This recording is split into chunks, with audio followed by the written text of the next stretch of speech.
आज हामी हिमालयन मावि स्कुलमा मेन्टेनेन्सको कार्यमा जाँदैछौँ। हाम्रो काले भाइ पनि रेडी छ। सामान होइन त भाइ? ल अब सामान प्याक हुँदैछ, आवश्यक सामानहरू मेन्टेनेन्सको लागि। के राख्दैछौ त भाइ? हामी यहाँ किबोर्डहरू लिएर त्यसपछि एसएमपीएस, सीपीयू फ्यान, अरू माउसहरू, एसएसडीहरू, ऱ्यामहरू पनि छ यहाँ, एसएसडीज, साइलेन्ट टुलहरू, यहाँ प्रोसेसरहरू छ हाम्रो। त्यसै गरी सबै कुराहरू हामी राखेको छौँ होइन। किबोर्ड, प्रिन्टर किबोर्डहरू, डेस्कटप किबोर्डदेखि लिएर सबै किबोर्डहरू छ यहाँ। रेडी छ नि त भाइ? एकदम रेडी भयो। अब यसपछि हाम्रो यहाँ चौकी, अब हामी चौकी छ, हामी यहाँ छौँ। अलमोस्ट रेडी नि त भाइ? हजुर सब कुछ रेडी भइसक्यो। कहाँ जाने राजा हामी? आज हामी हिमालयन स्कुल चाम्बास। Okay done. हामी अलमोस्ट रेडी छ, अब एकछिनमै अब हिँड्छौँ। रेडी होइन त भाइ? एकदम रेडी। ल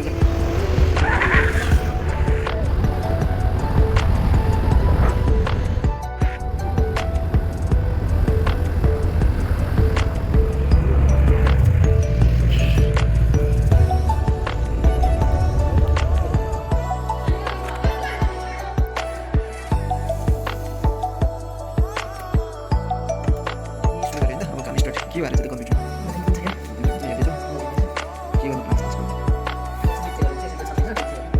यो कम्प्युटरको चाहिँ विन्डो उडेको हो कि अब हार्ड ड्राइभ नै एसएसडी नै प्रब्लम हुन्छ, चेक गर्दैछु। रहेछ त्यो भाइ?